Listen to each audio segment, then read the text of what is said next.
গতকাল দিনভর অনুব্রত মণ্ডল ঘনিষ্ঠ পাথর ব্যবসায়ী টুলু মণ্ডলের আত্মীয়ের বাড়িতে পুলিশ তল্লাশি চালিয়েছে।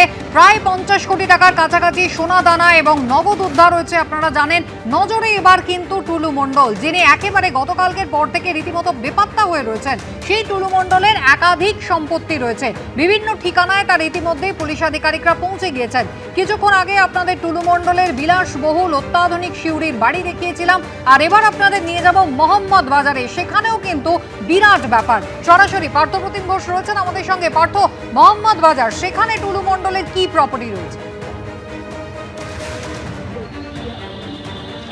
দেখো, সবার আগে তোমায় বলবো, টুলু মণ্ডলের খোঁজে এবং টুলু মণ্ডলের সাম্রাজ্যের হদিশ পেতে কিন্তু একেবারে পুরো দমে ঝাঁপিয়ে পড়েছে জেলা পুলিশ।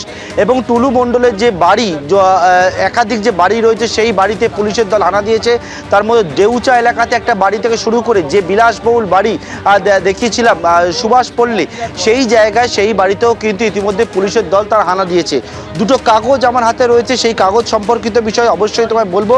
তার আগে একটা ছবি দেখাবো। মূলত এইটা হচ্ছে টুলু মণ্ডলের যে সাম্রাজ্য তৈরির মূল যে আস্থানা, সেই আস্থানা হচ্ছে এইটা কি এখানেও কিন্তু পুলিশের দল ইতিমধ্যে এসে পৌঁছেছে। পুলিশ এখানে হানা দিয়েছে। সরাসরি সেই ছবি তোমরা দেখতে পাচ্ছ, যেখানে যে একটা দেখতে পাচ্ছ পরপর পুলিশের গাড়ি দাঁড়িয়ে রয়েছে এবং এখানে পরপর যে ট্রাক দাঁড়িয়ে রয়েছে এবং এখানে যে ট্রাক দাঁড়িয়ে সোজা পুলিশের টিম দাঁড়িয়ে রয়েছে দেখতে পাচ্ছ। সেখানে হচ্ছে পুলিশের টিম গেছে। ওই যে অফিস ঘর রয়েছে, ওই অফিস ঘরে হচ্ছে পুলিশের টিম হানা দিয়েছে। বর্তমানে মূলত অভিযোগ অনেকগুলো রয়েছে, অনেকগুলো তথ্য পুলিশের কাছে উঠে এসছে, সেই তথ্যের উপর ভিত্তি করে এখানে হানা। পাশাপাশি আরও একটা ছবি দেখাবো। এখানে যদি দেখো যে গোটা যে চত্বর, সেই চত্বরটায় পরপর যে ট্রাক দাঁড়িয়ে রয়েছে, এটা একটা পার্কিং লট, টুলু মণ্ডলের পার্কিং লট। এবং এই যে পার্কিং লট, এটা সাধারণত কোনো সাধারণ পার্কিং লট নয়। এখানে পরপর যে ডাম্পারগুলো, ট্রাকগুলো দেখতে পাচ্ছ দাঁড়িয়ে রয়েছে, তার পেছনে দেখতে পাচ্ছ পাহাড়ের মতো অংশ, সেটা হচ্ছে এখানে পাথর, এই স্টোন চিপস। অর্থাৎ যে স্টোন চিপ ক্র্যাশারে যায়, সেই ক্র্যাশার থেকে বেরিয়ে আসার পরবর্তীকালে বিভিন্ন মাপে কাটার পরে এই যে স্টোন চিপস এখানে কিন্তু মজুত করে রাখা হয়েছে। শুধু স্টোন চিপস নয়, এখানে বালিও, বিশাল পরিমাণে বালি এখানে মজুত করে রাখা হয়েছে। এবং ইতিমধ্যে এই যে পার্কিং লট, এখানে কেন হানা দিয়েছে, এবারে যে কাগজগুলোর কথা তোমাকে বলছিলাম, সেই কাগজগুলো সম্পর্কিত বিষয় বিস্তারিতভাবে তোমাকে জানাবো। আমার হাতে দুটি কাগজ রয়েছে। মূলত পুলিশ সূত্রে আমরা জানতে পারছি, এই যে কাগজ নিয়ে গতকালকের থেকেই কিন্তু উঠে আসছিল যে ডিসিআর, এটাই হচ্ছে সেই ডিসিআর। এবং যে ডিসিআর, যেটা হচ্ছে ডুপ্লিকেট কার্বন রিসিপ্ট বুক, এই হচ্ছে সেই ডুপ্লিকেট কার্বন রিসিপ্ট বুক, যেখানেই হচ্ছে গোটা খেলাটা হয় কীরকমভাবে সরকারি রাজস্ব ফাঁকি দেওয়ার ব্যাপারে। এই রকম যে ডিসিআর রয়েছে, সেই ডিসিআর, যেটা অভিযোগ যে এই যে জায়গায় ডিসিআর নকলভাবে বানানো হতো বলে অভিযোগ।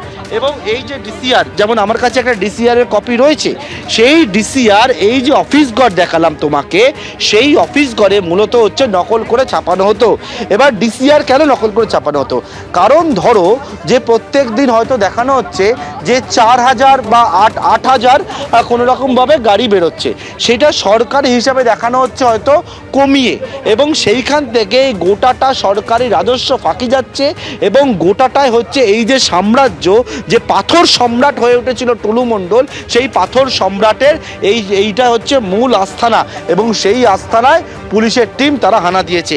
এইটা গেল ডিসিআর সংক্রান্ত বিষয়। একটি কপি তোমাকে দেখালাম, আরও কপি আমার কাছে রয়েছে এবং সেই কপি হচ্ছে এই হচ্ছে কপি। যে কপিটা একেবারে অভিযোগপত্র, এটা কপি নয়। এবং এই অভিযোগ কে করছেন? এই অভিযোগ করছেন যে office of the block land and land reforms officer, অর্থাৎ যে বিষয় সেটা হচ্ছে যে BLNLRO, তিনি এটা অভিযোগ করছেন। তিনি অভিযোগ করছেন ইন্সপেক্টর ইনচার্জ মোহাম্মদ বাজার পুলিশ স্টেশন, বীরভূমের কাছে। এবং কি অভিযোগ? যে অভিযোগ হচ্ছে যে এই যে প্লটের ছবি আমরা দেখাচ্ছি, সেই প্লটের অভিযোগ 6/7/2026, অর্থাৎ 6 জুলাই 2026 অভিযোগ হচ্ছে এই যে জায়গা আমরা দাঁড়িয়ে রয়েছি, এই জায়গাটাকে আবার দেখাতে বলবো আমার সহকর্মী পার্থপ্রতিম রায়কে। সেই জায়গায় দেখতে পাচ্ছ যেমনটা এখানে হচ্ছে বলা হচ্ছে বেআইনিভাবে বালি মজুত করে রাখা হয়েছিল। এবং এই যে জায়গা, যে মৌজা নাম্বার, প্লট নাম্বার 210, মৌজা হচ্ছে দেউচা, এবং এই যে নিয়ার হচ্ছে মুরগাবানি বাইপাস, এবং এই জায়গায় যে সিএফটি স্যান্ড অর্থাৎ বেআইনিভাবে বালি, সেই বেআইনিভাবে বালি মজুত করে রাখা হয়েছিল, সেই বালি কিন্তু BLNLRO অফিসার তিনি এসে এখানে বাজেয়াপ্ত করেন, এবং বাজেয়াপ্ত করে সেটা হচ্ছে যে তিনি বলছেন এই অভিযোগপত্রে, আবারও দেখাবো আমার অভিযোগপত্রটি, যে লজিং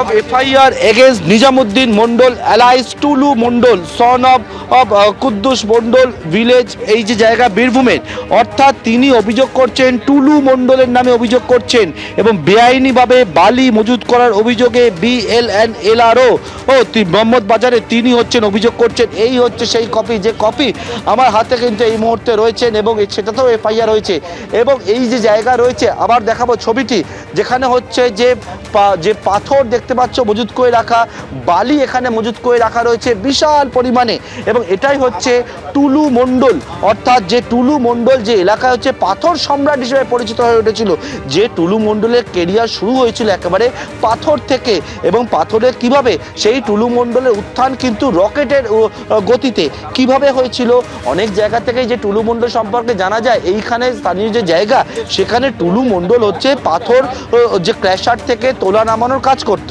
সেইখানের পরবর্তীকালে টুলু মণ্ডল একটা পুরনো লরি কিনলো, সেই লরি কেনার পরবর্তীকালে টুলু মণ্ডল এখান থেকে পাথর সাপ্লাই করতে শুরু করলো সেই লরিতে করে। তার পরবর্তীকালে টুলু মণ্ডল আরও দুটি লরি কেনে, এবং সেই দুটি লরি পুরনো লরি করে তার পরবর্তীকালে টুলু হচ্ছে এই সিন্ডিকেটটায় পুরোটা ঢুকে যায়। তারপরেই হচ্ছে টুলুর গোটা খেলা শুরু হয় প্রায় 2016 সালের পর থেকে। সেইখান থেকে টুলু মণ্ডলের এই সাম্রাজ্য প্রতিপত্তি সেইটা শুরু হয়ে যায়, যখন এই রকমভাবে DCR-এর দায়িত্ব পেল টুলু মণ্ডল, এবং সেই DCR-এর দায়িত্ব পেল, এবং এই ডুপ্লিকেট কার্বন রিসিপ্ট বুক যখন টুলু মণ্ডল কাটতে শুরু করলো, অনেকেই বলেন যে টুলু মণ্ডল ছাড়া DCR কাটা যায় না, টুলু মণ্ডল ছাড়া এখান থেকে কোনো পাথরের গাড়ি বেরোয় না। অনেকেই বলছেন প্রথমে যে পাথর, অর্থাৎ এই যে পাথর রয়েছে দেখাবো, সেই পাথর হচ্ছে প্রথমে এলো, আসার পরবর্তীকালে বীরভূম মুরারই সহ রাজ্যের বিভিন্ন জায়গায়, এমনকি বিভিন্ন জায়গায় যে পাথরের গাড়িগুলো বেরোবে সেইখান থেকে DCR কেটে বেরোতে হয়। এই ক্র্যাশারে যাওয়ার পরবর্তীকালে পাথরকে প্রথমে বিভিন্ন মাপে কাটার পরবর্তীকালে সেই পাথর যখন বিভিন্ন জায়গায় যাবে, সেই জায়গায় টুলুর অনুমতি ছাড়া সেই পাথর কোনো জায়গায় বেরোতে পারবে না। এবং টুলু মণ্ডল এবং তাদের যে সিন্ডিকেট, এই সিন্ডিকেটটা এমন প্রভাব ছিল এই জায়গায়, তারপরে কিন্তু টুলুর এই সাম্রাজ্য, এই প্রতিপত্তি, টুলু মণ্ডলের মেয়ের বিয়েতে আমরা দেখেছি বলিউড থেকে শুরু করে একবারে গোটা টলিউডটাই নেমে এসেছিল। টুলু মণ্ডলের এই যে সম্পত্তির কথা বলা হচ্ছে, অনেকেই বলছেন যেটা হচ্ছে কার্য তারা মনে করছে হিমশৈলে হয়তো চূড়া মাত্র, কারণ একটা বাড়িতে টুলু মণ্ডলের এই যে 28.5 কোটি টাকা, এখান থেকে প্রত্যেক দিন কোটি কোটি টাকার কিন্তু এইরকমভাবে কালোবাজারি করতেন তারা, এবং সেইখান থেকেই হচ্ছে টুলুর সাম্রাজ্য। সেই টুলু মণ্ডলের সাম্রাজ্যে পুলিশের দল হানা দিয়েছে বিভিন্ন জায়গায়, এক হচ্ছে এই পার্কিং লট থেকে শুরু করে টুলু মণ্ডলের যে বাড়ি রয়েছে বিভিন্ন জায়গায়, যেমন দেউচাতে টুলু মণ্ডলের বাড়ি রয়েছে, সিউড়ির যে বিলাসবহুল বাড়ি দেখাচ্ছিলাম, সেই সমস্ত জায়গায় কিন্তু একসঙ্গে পুলিশের দল তারা হানা দিয়েছেন বর্তমানে। একেবারে পার্থ, তুমি আমাদের সঙ্গে থাকো, যে কথা তুমি বলতো তাতে একটা জিনিস মোটের ওপরে স্পষ্ট হয়ে গেল, যে এই টুলু মণ্ডল কেষ্ট মণ্ডলের ঘনিষ্ঠ ছিলেন, এবং কোথাও তৃণমূল আমলে সেই প্রভাবকে কাজে লাগিয়ে বছরের পর বছর ধরে এইভাবে বেআইনিভাবে সরকারের রাজকোষ তিনি ফাঁকি দিয়েছেন, রাজস্ব ফাঁকি দিয়েছেন, এবং সম্পূর্ণ হিসেবে গড়মিল দেখতেই পাচ্ছেন DCR অর্থাৎ ডুপ্লিকেট কার্বন রিসিপ্ট তিনি বার করেছেন। শুধু তাই নয়, এইভাবে কোটি কোটি টাকার রাজস্ব ফাঁকি দিয়ে নিজের এই বিশাল সাম্রাজ্য গড়ে তুলেছিলেন। পাথর ব্যবসায়ী শুধু নয়, তার পাশে তিনি একেবারে এইভাবে প্রচুর পরিমাণে বালি পর্যন্ত মজুত করে রেখেছিলেন এই পার্কিং লটে, যেখানে এখন পুলিশ এসে পৌঁছেছে। এমনকি রাজ্য সরকারে রাজনৈতিক পালাবদল হয়েছে রাজ্যে, এবং তারপরে রাজ্য সরকারের যিনি আধিকারিক BLNLRO, তিনি চিঠি দিয়ে অভিযোগ করেছেন আইসির কাছে যে এইভাবে বেআইনি বালি মজুত করছেন টুলু মণ্ডল। তাহলে কতটা প্রভাবশালী ছিলেন তিনি? এবিপি আনন্দ, এগিয়ে থাকে, এগিয়ে রাখে।